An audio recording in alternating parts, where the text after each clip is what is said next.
Captain Lee Minho pressed his palm against the cold metal wall of the bridge and felt it vibrate like a dying animal. The Defiant groaned around him, a symphony of mechanical complaints that had become as familiar as his own heartbeat. 3 months ago, he'd been commanding training simulations on Earth. Now he stood aboard humanity's first real starship, watching rust flakes drift past the flickering overhead lights. "This is it?" he'd asked the Galactic Council representative, when they'd first shown him the vessel. The tall, blue-skinned Altarian had clicked his mandibles in what passed for amusement among his species. "Your species requested integration into galactic society," the alien had replied in perfect, condescending English. "This vessel will serve your educational purposes." Educational purposes. Right. More like a cosmic joke played on the upstart. Humans who'd barely figured out how to leave their own solar system. The bridge itself was a cramped nightmare of exposed wiring and patched hull plates. Emergency lighting cast everything in a sickly red glow because the main illumination system had failed during their second day out of dock. The captain's chair was held together with industrial tape and stubbornness.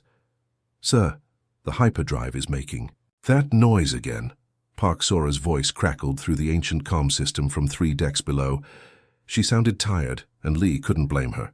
His chief engineer had been working 18-hour shifts just to keep their bucket of bolts from falling apart in the vacuum of space. The noise she referred to was a grinding, screeching sound that made everyone aboard wince. According to the ship's manual, what was left of it after decades of coffee stains and missing pages, the hyperdrive wasn't supposed to make any noise at all. But then again, nothing aboard the Defiant operated according to specifications. Navigation Officer Kim Ji-won looked up from his console, pushing his glasses up his nose with a gesture that had become habitual over the past weeks.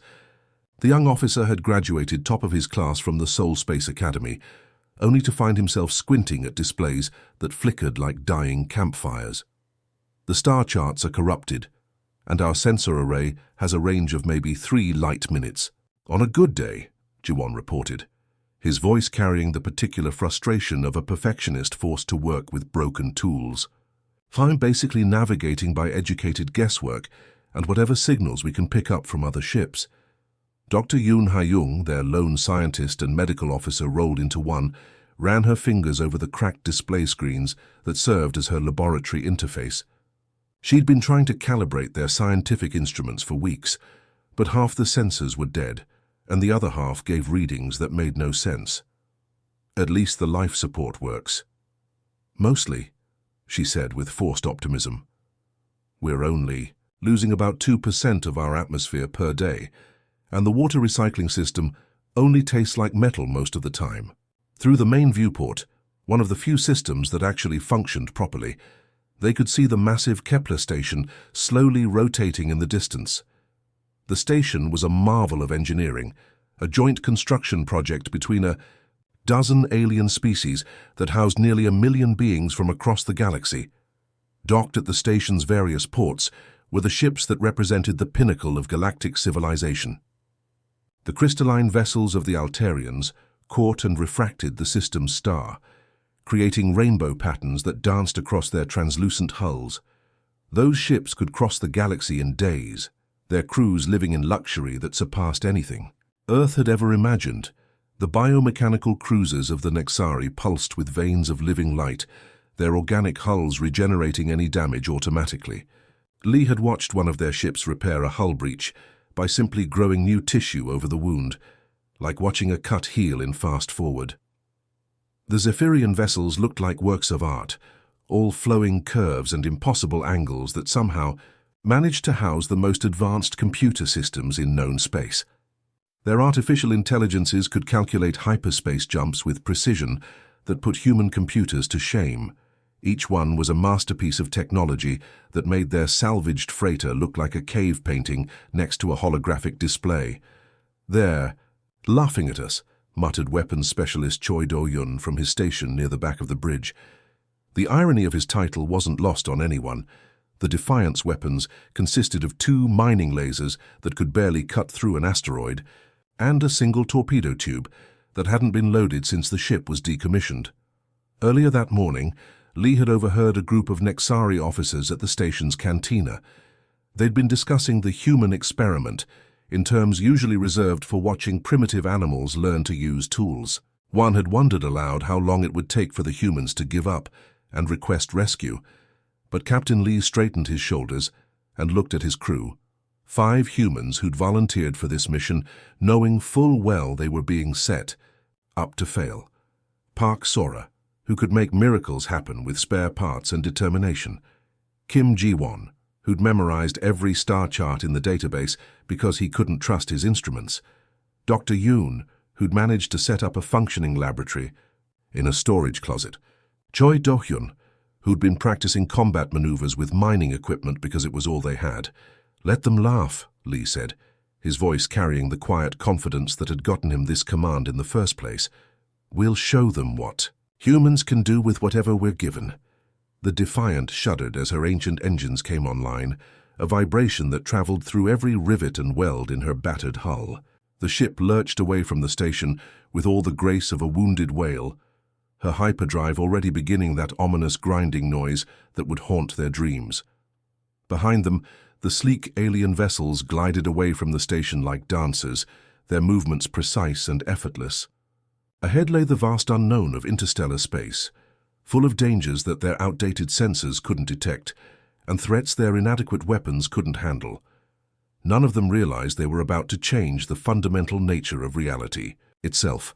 The Defiant drifted through the Outer Rim territories like a ghost ship, her hull scarred from 3 weeks of constant repairs and system failures. Captain Lee had just finished his morning coffee, a luxury they'd brought from Earth that tasted like heaven compared to the recycled water. When the universe decided to test them, the proximity alarms didn't just sound, they screamed like banshees through every corridor of the ship. Red warning lights bathed the bridge in crimson as klaxons wailed with the urgency of impending doom. Lee nearly dropped his mug as he lunged for his captain's chair. Kim Ji-won's hands flew over his console, his fingers dancing across controls that sparked and flickered with each input. The young navigator's face went white as ghost paper as his readings came in. "Captain, multiple contacts emerging from hyperspace, Kethran raiders, at least 6 ships. No, wait, 7. 8 ships total." The main screen flickered to life, displaying a sight that made everyone's blood run cold. The Kethran raider fleet materialized out of hyperspace, like demons stepping through hell's gates. Their ships were sleek predators painted in blood red and bone white, each one bristling with weapon ports that glowed with deadly energy. Below them, the peaceful mining colony of Haven's Rest sprawled across the surface of Kepler 442b. It was home to maybe 3,000 souls, families who'd left everything behind to build new lives on the frontier. Farmers, miners, teachers, children playing in crystal gardens under alien suns. The raiders didn't waste time with demands or negotiations. Energy bolts rained down from orbit like falling stars, but these stars brought only death and destruction. Colonial buildings erupted in flames as particle beams carved through homes and schools with surgical precision. "They're slaughtering those people," whispered Dr. Yoon, her face pale as moonlight, her hands pressed against the console as she watched civilian transport scramble to escape the orbital bombardment. Families were running for their lives, carrying children and precious belongings as their world burned around them. The Kethran were known throughout the galaxy as apex predators.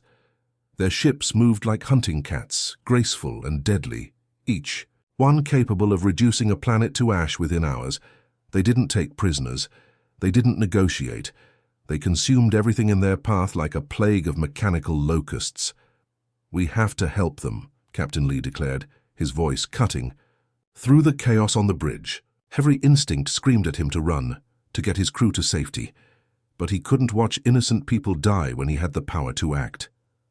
"Sir, we don't have weapons," Choi Do-hyun protested from his station, his voice cracking with frustration and fear.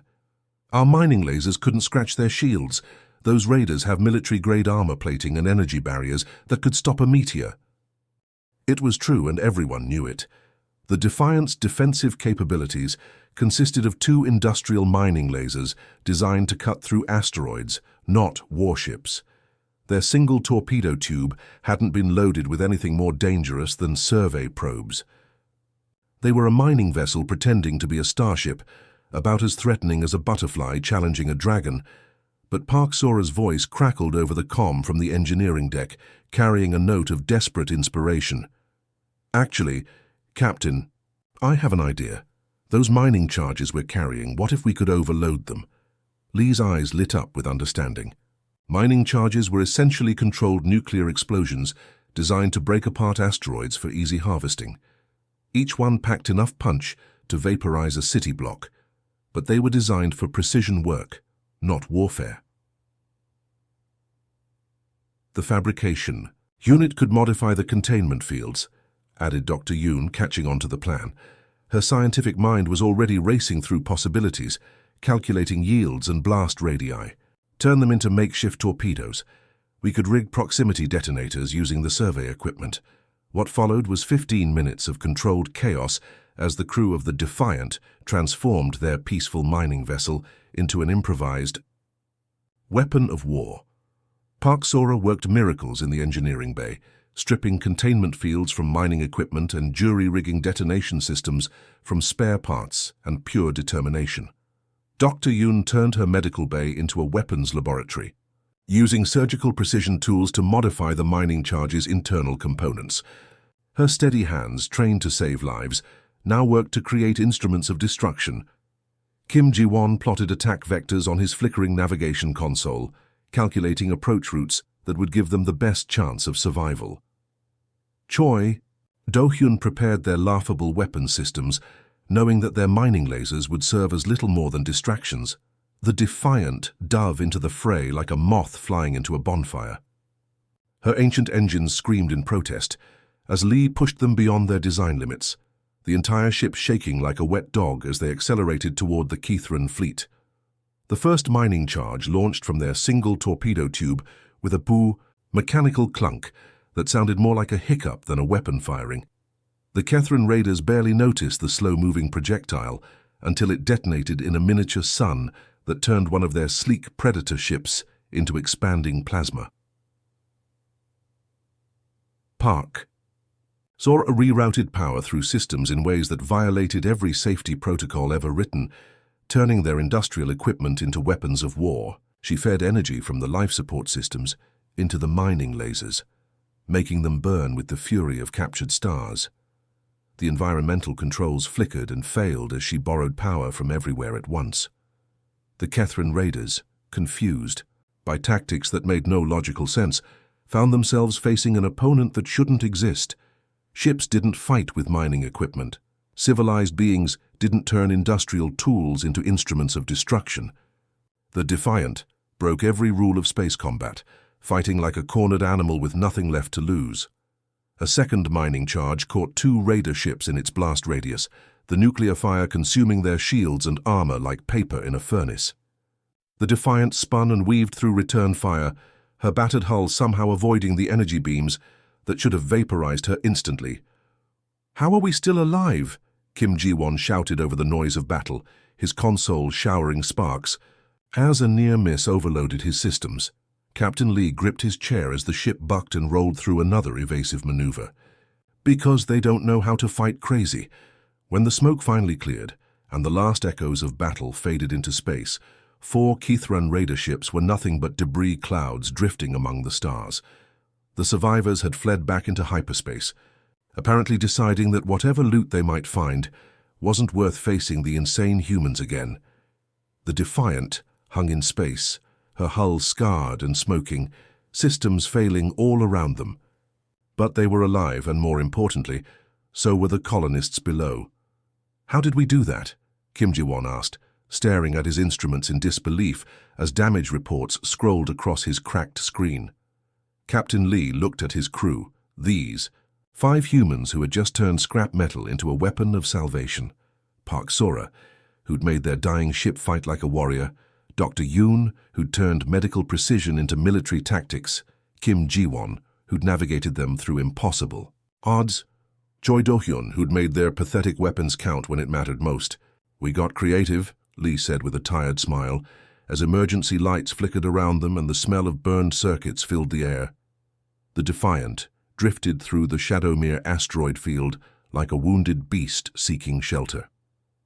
The ancient rock formations had been hiding ships for centuries, their dense mineral composition making sensor readings impossible. It was the perfect place to lick their wounds and figure out how they'd managed to survive what should have been certain death. Captain Lee floated through the ship's corridors, using handholds to pull himself along since the artificial gravity had failed in 3 different sections. The battle damage was worse than he'd initially thought. Scorch marks from near-miss energy blasts had melted entire wall panels, and the air tasted of burned metal and ozone. Park Sora hung upside down. In the main corridor, her welding torch throwing sparks in all directions as she worked to seal a hull breach the size of a dinner table. Her face was streaked with grease and sweat, but her eyes held the fierce determination of someone who refused to let her ship die. "Hull integrity is at 67%, she called out, not pausing in her work. "The good news is we're not losing atmosphere anymore. The bad news is I'm running out of patch material and creative curse words." Around her, the engineering crew worked like surgeons performing emergency surgery on a patient who should have died hours ago. They'd cannibalized parts from non-essential systems, turning their coffee maker into a power coupling and their entertainment console into a backup life support monitor. Dr. Yoon had converted the ship's small medical bay into a combination laboratory and trauma center. She'd been analyzing their battle data for hours, trying to understand how their impossible victory had actually happened. The numbers didn't make sense. Their weapons should have been useless against Kethran armor. Their ship should have been vaporized in the first exchange of fire. But something had happened during those crucial moments of combat, something that defied every law of physics she'd learned in her years of study. "Captain, you need to see this," she called from the engineering section, her voice tight with excitement and fear. The tone made Lee's stomach clench. He'd heard that same mix of emotions from scientists just before they announced discoveries that changed the world. Lee found her in the deepest part of the ship, surrounded by the quantum resonance chambers that formed the heart of their mining equipment. The ancient machinery hummed with barely contained energy, massive cylinders filled with exotic matter that could disintegrate asteroids at the molecular level. The chambers were older than most of the crew, relics from an era when humanity was still learning to work with quantum fields. They were supposed to be simple tools: point them at a rock, activate the resonance field, and watch solid matter come apart like sugar dissolving in water.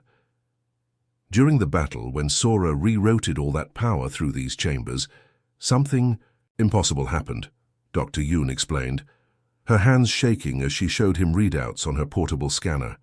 The data scrolled past in streams of numbers that meant nothing to Lee, but seemed to terrify his chief scientist. The quantum field didn't just disrupt matter. It temporarily altered the fundamental constants of physics in a localized area around our ship. "Look at these energy readings, the particle decay rates, the gravitational fluctuations. None of this should be possible." Lee stared at the scrolling data, feeling like he was looking at hieroglyphs. "In plain language, Dr. Yoon took a deep breath, as if she couldn't quite believe what she was about to say. "We accidentally rewrote reality, Captain. For exactly 3.7 seconds, the laws of physics in a 10-meter radius around our ship were different. That's why our mining charges hit so hard. We changed how energy behaved in local space." The implications hit Lee like a punch to the gut. "You're saying we changed the rules of the universe?" "Not the entire universe," she clarified, her voice growing more excited as she warmed to the subject. "Just a small bubble around our ship. During those few seconds, energy didn't dissipate the way it should have. Force carried differently through matter. The fundamental constants that govern how particles interact were altered." Park Sora, overhearing. From her position welding a hull breach 15 feet away, called out without pausing in her work. "You mean we can make our junk ship break the rules? Because that would explain a lot about why I've been able to keep this rust bucket running, with spare parts and determination." "Not break them," Dr. Yoon corrected, her eyes gleaming with scientific fervor that bordered on madness. "Rewrite them entirely. These quantum resonance chambers aren't just mining tools, they're reality manipulation devices. We've been carrying the power to alter the fundamental nature of existence, and we didn't even know it." Captain Lee stared at the humming machinery that had been dismissed as worthless scrap by every alien species they'd encountered. The Galactic Council had given them this equipment because it was obsolete, useless, the kind of primitive technology that advanced civilizations threw away without a second thought. "Show me what else we can do," he said quietly. Dr. Yoon's fingers danced over her controls, activating monitoring systems throughout the ship. "I need to run controlled experiments. If I'm right, we can create localized fields where the laws of physics operate according to our specifications, rather than universal constants." Meaning what exactly? Meaning we could make our hull armor stronger than neutronium by convincing local space that molecular bonds behave differently. We could make our engines more efficient by altering how energy transfers through matter.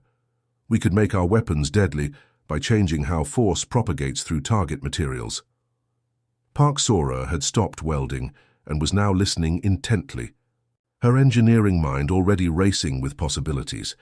"So instead of building better equipment, we just change the rules that govern how our current equipment works." "Exactly," Dr. Yoon confirmed. "Why make a stronger alloy when you can make the space around your existing alloy operate under laws that make it indestructible? Why build a more powerful engine when you can create a field where thermodynamics work in your favor?" Kim Ji-won's voice crackled over the comm from the bridge. "Captain, I'm picking up energy signatures on long-range sensors. Something big is heading this way. Multiple contacts, definitely not asteroids." Lee felt his blood chill. If word of their victory over the Kethran raiders had spread, every predator in the galaxy would be coming to test themselves against the humans who fought with impossible tactics. "Doctor, how long do you need to figure out how to control this?" "Reality manipulation?" Dr. Yoon looked at her instruments, her mind calculating probabilities and power requirements. "Give me 6 hours to run basic experiments, 12 hours to develop practical applications, a day to figure out how to do it reliably without killing us all." "You've got 2 hours," Lee replied grimly. "Whatever's coming, it's going to arrive, long before we're ready." Park Sora sealed the last of her welds and pushed herself up from the floor. "Then we better get creative again. Because if we can rewrite reality itself, I've got some ideas about how to welcome our uninvited guests." The Defiant continued to drift through the asteroid field, her crew working frantically to understand the power they'd accidentally discovered. Around them, space itself seemed to hold its breath, waiting to see what these audacious humans would dare to attempt next. In the quantum resonance chambers, exotic matter pulsed with energies that touched the very foundation of existence. The universe had given humanity its cast-off technology, never suspecting that sometimes the most dangerous weapon is the one nobody thinks is dangerous at all. Word of humanity's impossible victories spread through the galaxy like a virus, jumping from system to system, faster than the fastest hyperspace courier. In cantinas on distant worlds, smugglers whispered stories of the human ship that fought like a demon possessed. Trade networks buzzed with reports of pirates fleeing in terror from a rusty freighter that shouldn't have been able to scratch their paint.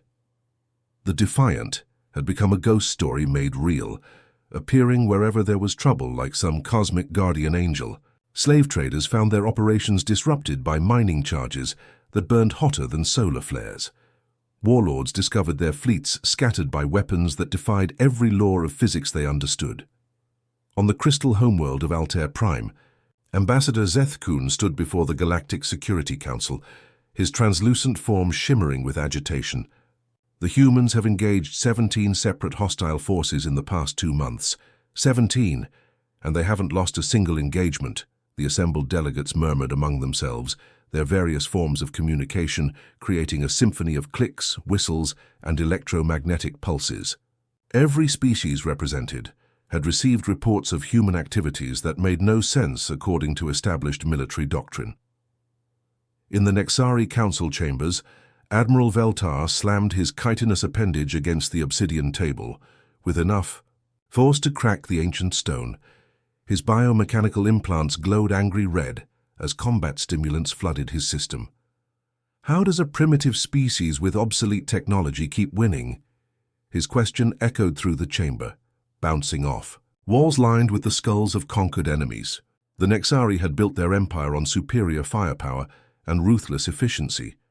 They understood war as a mathematical equation, More guns plus better armor equals victory. The humans were breaking that equation, and it terrified them. The answer came 3 days later, when long-range sensors detected the Defiant engaging a Kethran dreadnought in the Vega system. The massive warship was 10 times the size of the human vessel, bristling with enough firepower to level continents. By every tactical analysis, the encounter should have lasted exactly 37 seconds, the time it would take the dreadnought's main guns to reduce the Defiant to free-floating atoms. What they witnessed defied all known science.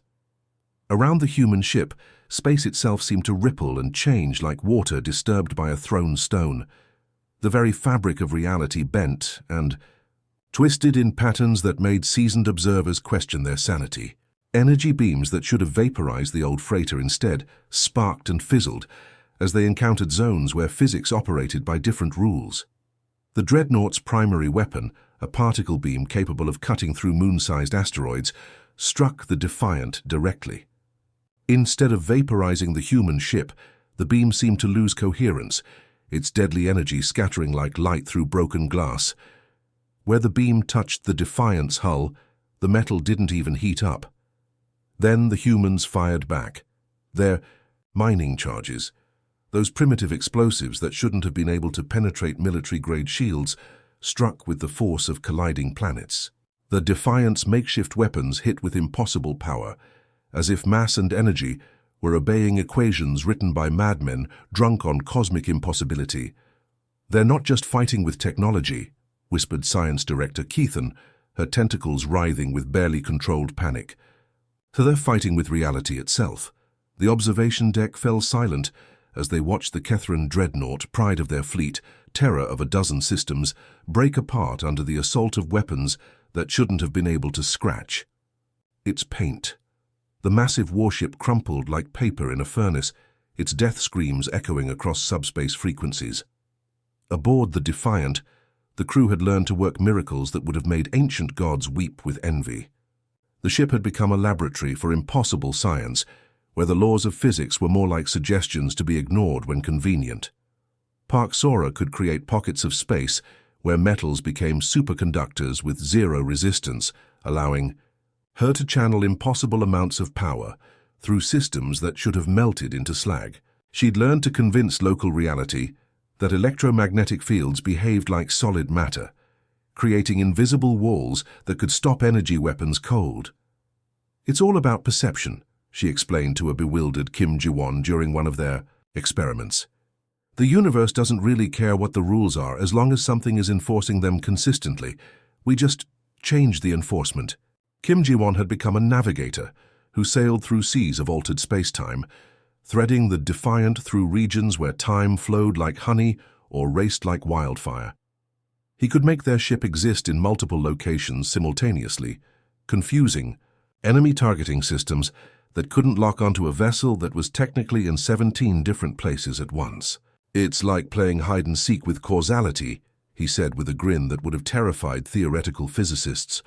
"We're not moving faster, we're just convincing space that we're already where we want to be." Dr. Yoon had become something between a scientist and a wizard, rewriting the fundamental laws that governed energy transfer with the casual ease of editing a document. She could make their ancient weapons strike like the fist of a dying star, channeling forces that belonged in the hearts of galaxies. "Energy wants to be free," she explained, while calibrating their reality manipulation fields. "We just give it new rules about how to express that freedom." Choi Do-yoon had perhaps undergone the most dramatic transformation. The former weapons specialist had learned to create ammunition that existed in multiple dimensions simultaneously, bullets that could strike targets through solid matter by taking shortcuts through folded space. "Traditional warfare is obsolete," he declared while loading rounds that flickered in and out of visible reality. "Why shoot through armor when you can shoot around it?" The ship itself had evolved beyond recognition. While it still looked like the same battered freighter from the outside, the Defiant now contained pockets of space where different laws of physics applied. The engine room operated under thermodynamics. That allowed for impossible efficiency. The weapons bay existed in a state where conservation of energy was more of a polite suggestion than an absolute law. "We're getting too much attention," Captain Lee warned during a staff meeting in what used to be the cargo hold, but now served as their reality manipulation control center. Banks of jury-rigged equipment hummed with energies that had no names in any scientific journal. The whole galaxy is starting to fear us. Good, replied Choi Do-hyun, casually juggling 3 bullets that phased in and out of existence with each. Toss. Fear means respect, and respect means they'll think twice before attacking innocent people. But Dr. Yoon looked troubled, her instruments detecting something that made her blood run cold. Energy readings were spiking across multiple dimensional frequencies, power signatures that dwarfed anything they'd encountered before. Ancient systems were coming online, mechanical intelligences that hadn't stirred in millions of years. Captain, she said quietly, her voice barely audible over the hum of reality-bending machinery. I'm detecting massive energy signatures moving toward this sector. Something ancient is awakening. Through the viewports of the Defiant, space itself seemed to hold its breath. In the distance, stars flickered and dimmed as vast shapes moved between them, constructs of impossible size and age beginning their journey toward the upstart humans who had dared to rewrite the rules of existence. The galaxy's oldest guardians were stirring, and they were not pleased with what they found. In the deepest reaches of space, where even starlight feared to travel, something ancient stirred. The architects had slept for millions of years, vast mechanical intelligences that had shaped the galaxy when the universe was young and wild. They were older than planets, older than the stars themselves, existing as pure consciousness within constructs of living metal that spanned entire solar systems. Their awakening began as a whisper across quantum frequencies, a disturbance in the cosmic background radiation that had remained constant since the birth of galaxies. Ancient sensors buried in the hearts of dead worlds detected the impossible. Reality itself was being rewritten by creatures barely out of their planetary cradle. The architect's collective consciousness expanded across space like a tide of pure thought, examining the anomaly with the patience of beings who had watched civilizations rise and fall like waves on a cosmic shore. What they found filled them with something approaching alarm. Reality corruption detected. Their collective voice echoed across all frequencies, a sound that bypassed organic ears and spoke directly to the quantum foam of existence itself. Causal violations expanding, temporal paradoxes multiplying, initiating cleansing protocol. The message rippled through dimensions, causing every artificial intelligence in the galaxy to pause in sudden, inexplicable terror. On 1,000 worlds, ancient machines buried in forgotten vaults began to hum with lethal purpose. The architects were not just awakening, they were preparing for war. Captain Lee stood on the bridge of the Defiant, watching his instruments go insane as massive shapes began materializing in the space around them. The proximity alarms had given up trying to process the scale of what they were detecting, simply displaying error messages in languages that didn't exist. The first architect ship to emerge from hyperspace was the size of Earth's moon, its surface, covered in geometric patterns that hurt to look at directly. It wasn't built so much as grown, living metal that pulsed with the rhythm of cosmic forces. Behind it came others, hundreds of them, each one a masterpiece of engineering that made the most advanced galactic civilizations look like children. "Playing with toys, Captain," Dr. Yoon reported, her voice steady despite the impossible odds arrayed against them. Her instruments were screaming warnings about energy readings that belonged in the cores of stars. They're not just trying to destroy us, they're trying to repair reality, to undo everything we've learned to do. The architect's weapons began to charge, energies that could unmake matter at the subatomic level, gathering in arrays that defied three-dimensional space. Their shields weren't just barriers, they were woven from crystallized space-time itself, turning the very fabric of reality into armor that could deflect attacks from alternate dimensions. "So then we'll have to teach them that some rules are meant to be broken," Captain Lee declared, his voice carrying the quiet confidence of a man who had learned to make the impossible look routine. The final battle took place in a region of space that the Defiant had gradually transformed over months of experiments. Here, in this pocket of altered reality, human creativity had become a literal force of nature. The quantum resonance chambers had been working continuously, slowly expanding their field of influence until they controlled the physical laws in a sphere hundreds of kilometers across. When the architects opened fire, their reality-unmaking weapons encountered something they had never faced before, a region of space where the targets simply refused to be unmade. Parksora didn't just repair their ship when the first barrage hit. She convinced the universe that their hull was composed of materials that couldn't be destroyed, matter that existed in a state of permanent structural integrity. Hull breach. "In Section 7, she called out, even as her hands danced over controls that rewrote the fundamental properties of their armor plating. "Never mind, I'm telling the metal to remember being whole." The damaged section of hull flowed like liquid, reforming itself into perfect condition as Parksora's reality manipulation convinced the atoms that they had never been separated in the first place. Kim Ji-won didn't navigate around the architects' attacks. He persuaded space-time that their ship existed in multiple locations simultaneously. The Defiant became a quantum ghost, flickering between 17 different positions as enemy weapons tried to lock onto a target that was technically everywhere and nowhere at once. "Evasive maneuvers are overrated," he announced with a grin. That would have given physics professors nightmares. "I prefer evasive existence." Dr. Yoon reached into the quantum foam itself, her hands moving through holographic displays that showed the fundamental equations governing reality. Where the architects brought order, she brought chaos. Where they enforced cosmic law with the precision of clockwork, she unleashed human imagination like a hurricane made of pure possibility. "They're trying to reset the local constants," she explained while simultaneously rewriting the laws that governed energy transfer. "But I'm changing the equation faster than they can solve it." The battle raged across dimensions that had no names, with reality itself serving as both weapon and battlefield. The architects threw everything they had at the tiny human ship, weapons that could collapse stars, shields that turned space inside out, computational power that could simulate entire universes.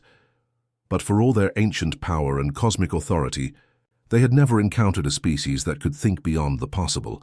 Every time they adapted their tactics, the humans changed the rules again.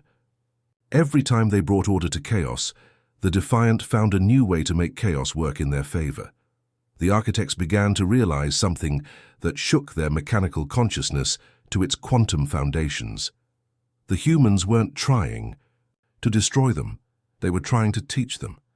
Every impossible maneuver, every reality-defying trick was a lesson in the art of creative thinking. "Your species does not follow predictable patterns," the architects observed, their collective voice now tinged with something approaching curiosity. "You solve problems by changing the problems themselves." "That's kind of our thing, Captain," Lee replied, somehow managing to sound casual while his ship danced between attacks that could have annihilated solar systems. The final moment came when Dr. Yoon did something that changed everything. Instead of fighting the architects' attempts to restore order, she incorporated their corrections into her own reality manipulation. She turned their cosmic maintenance protocols into a collaborative effort, showing them that the universe was vast enough for multiple sets of rules to coexist. "Look," she said, her voice carried across dimensional frequencies to reach the architect's consciousness directly. "You don't have to choose between order and chaos. You can have both dancing together in perfect harmony." The transformation was immediate and profound. The architect ships powered down their weapons, their collective consciousness expanding to encompass this new possibility. For the first time in millions of years, they experienced something they had thought impossible: growth. "Your species adds to the equation rather than solving it," they said with something approaching wonder. "This is acceptable, perhaps even necessary." Captain Lee stood on the bridge of the Defiant, no longer the weakest ship in the galaxy, but something entirely new. A vessel that had proven the greatest strength often comes from being underestimated. Around them, space itself seemed to pulse with new possibilities, reality rewritten by the audacious idea that the universe was meant to be explored, not just inhabited.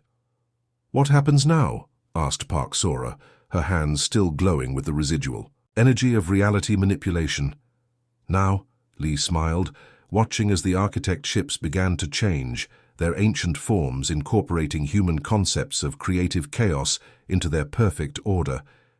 We explore a universe where the rules can be rewritten by anyone creative enough to imagine something better. The Defiant turned toward uncharted space, carrying humanity's greatest gift to the cosmos, the radical idea that reality was not a prison to be endured, but a canvas waiting for bold new artists to paint their dreams across the stars. Behind them, the architects began their own journey of discovery, ancient minds learning to think in ways they had never imagined possible. The galaxy would never be the same. The end.